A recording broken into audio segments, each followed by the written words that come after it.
Stuck inside, bet you're thinking physically, but there's a truth buried deep in my mind, frozen in time, eager to find. But no matter how hard I search with something I led myself to hide, led by the world in a culture shock or divide, something that pulled me to the deepest depths of my desires. Selfish pride followed by the walls I let the demons assign. So confused and consumed by the sight, I broke cause I felt they weren't mine, but all of it was a lie. Blameful, I chose the routes that directed me on a path of destruction that led to more places where I always found myself in a corner crying, suffering. Even if I tried to break free, the destination of freedom always seemed out of reach, followed by the guilt of what I built and would be leaving behind. My growth felt more and more like a crime. Didn't think forgiveness was possible if I would just surrender and let my flesh die.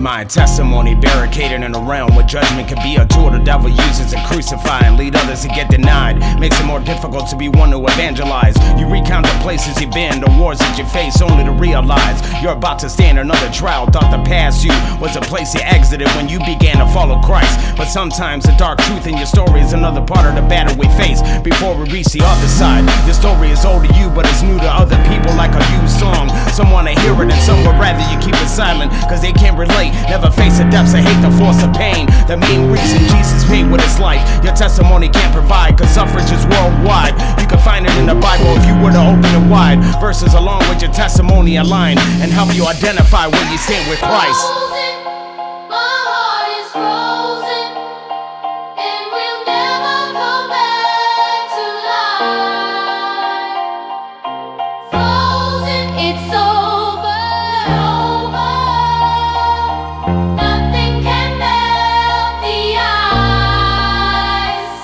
I bear witness and been in positions that breathe Christ and scream Christ. How did I survive? It's all coincidence, they say, but can't equate to how it's taken place so many times. From gangs to drugs, war and suicide. How can anyone deny he's the reason I'm alive? Now with the disease I carry my whole life, he's the only one who I can glorify for the strength he keeps me walking in stride. Whether I'm falling apart one day or moving with the ability to normally, the breath of normalcy he gives me every morning is the only thing I can truly ever need. Even if you can't see the war going on inside of me, he only gave it to me because it's molding me. A sword nobody can steal from me, no copies. I'm carbon dated back to when he made me, with his bare hands made perfectly in his image. That's why I'm celebrating the fire it's given me, so I no longer have to say the same thing.